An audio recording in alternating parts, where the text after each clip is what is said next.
Swung the bats a lot better tonight. A lot of harder contact and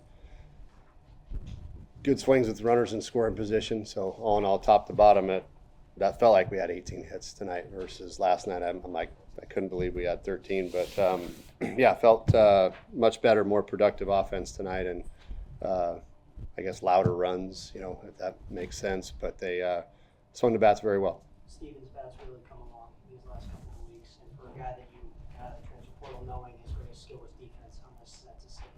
Oh, it's big. Not only from the standpoint of team contributing, but just having him down at the bottom of the order, setting the table for the guys at top. Campy being hitting. That's one of the negatives of Campy hitting the leadoff hole. Is first time he comes up, usually there's nobody on base, but there's not going to be anybody on base. But it's important for those bottom guys to get on base, later in the game for when he comes up. He's usually pretty productive with guys in scoring position. So how he's been getting on, and those guys at the bottom have been doing a good job getting on base and setting the table for those guys at the top has been big. Have you ever seen a college player hit a baseball 480 feet like Ian did? Compton last night? I think that was 450. Wasn't? I don't know. Compton's ball hit last night was pretty dang hard too. So, but yeah, Vu knocked the snot out of that one tonight. That was impressive. So he continues to swing an extremely hot bat, and obviously the power numbers are going with it too. So it's been fun to watch him do what he's doing. Is there anything specifically mechanical wise that you're trying to work on with him from freshman to sophomore year? That's probably a question for Goffey. More so, I know his lower half has always been kind of his key when he's firing his backside. It brings his hands along with it. There'll be occasionally where he'll get fooled and the butt will go out and hands will go, and that happens on occasion. But for him, it's staying in his legs and using his backside, and that speeds the hands up. But he's gotten more physical. He's gotten stronger. I think there's a tribute to everything we're doing, weight room wise, lead up wise in the cage, all that type of stuff. Talking about approach, staying on the baseball. He's getting a lot of hits the other way too, which is great.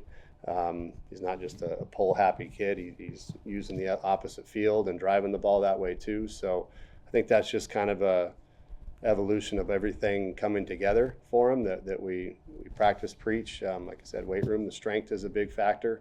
Ted Henson, our strength coach, does a great job with those guys. So it's just all part of the development process, and he's taking it to heart and doing great. Ethan's first home run at the college level. What would that mean to you to see that go out for him? I'm glad it went over. It was close. I think the last one he had like that, it hit the top of the wall, and I think of the last thread of the baseball and came back in. But was happy for him that got out. Kind of help him relax. He's got his first one out of the way, and that was a pretty cool moment.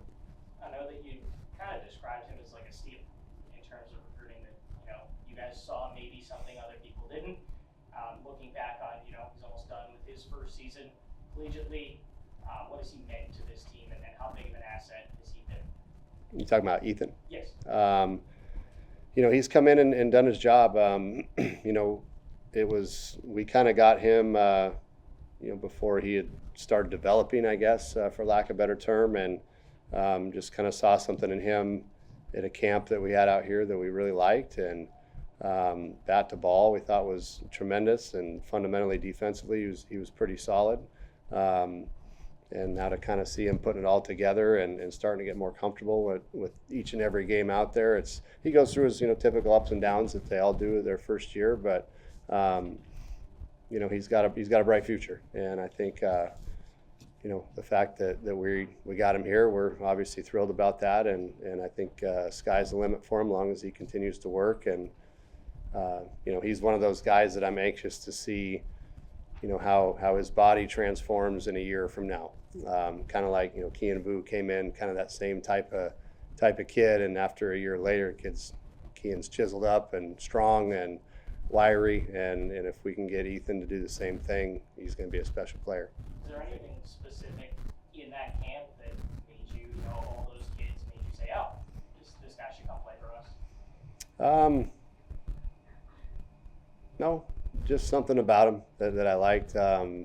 Fundamentally was good. He was playing at a very good high school down in Texas, and it produces some good players. So he's playing good competition down there. Does well. Just kind of talking about the game and his instincts, that type of thing, and then watching him hit. And like I said, all this stuff was very, in my mind, fundamentally good. And I don't mean to embarrass the kid, but I'm like, he got right up next to him, and he has nothing but peach fuzz on his face, and you're like, the kid's not even shaven yet. He's going to develop and get stronger and bigger. Like, those are the things you kind of look at when you're talking to a 15, 16-year-old kid to see, okay, he's going to grow, he's going to get stronger, he's not tapped out. But he certainly, I think he's still got plenty of room to grow and get stronger and fill out and take strength. And when he puts on more strength, he's got a chance to be really good.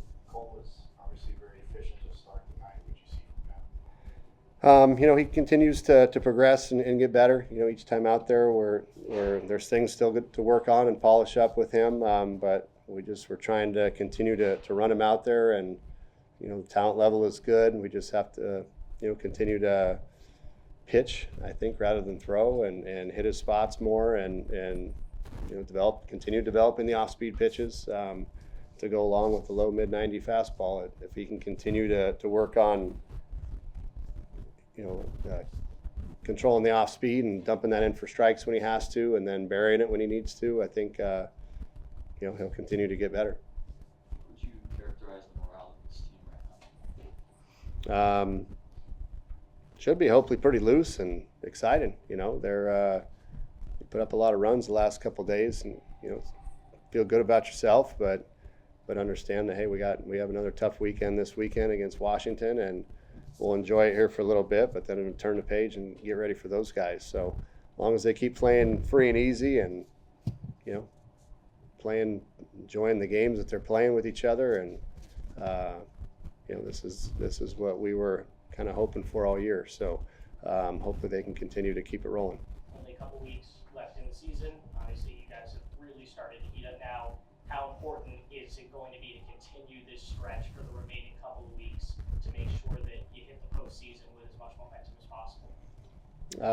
It's important for us to play well Friday. Beyond that, we're not looking beyond that. So we can't afford to. And I don't mean that tongue in cheek. I just mean that sincerely, we just got to worry about Friday. And we start looking ahead, that's when we get in trouble. So can't control any other game other than the next one we're playing. And let's go out and play well on Friday and get that one hopefully, and then we'll look at the one after that. But we can't afford to look beyond that right now. How do you foresee the pitching situation this weekend and with the Army essentially these couple of days? Well, Ben Jacobs will start on Friday. We'll have Marco ready to go Saturday, and then we'll see how it goes from there. Obviously, Hunter got on the mound tonight and threw the ball well. I guess kind of will go the same scenario. If we have to use him to win a game on Friday or Saturday, we'll do so. If not, then he'll probably start on Sunday. Injury-wise, do you think he looked pretty good tonight? It's coming out hot. It was 95, 97 miles an hour. I mean, it was coming out good. I'm like, man, we could have used that on Sunday, but that's okay. As long as he's back on the mend, and we wanted to get him back on the mound regardless, even if it was going to be for 15 pitches or so, just to get him to feel the rubber again and throw to some hitters and keep him sharp. And I don't know how many pitches he threw. 12 pitches. I mean, perfect. Under 15, and we'll get him ready for the weekend.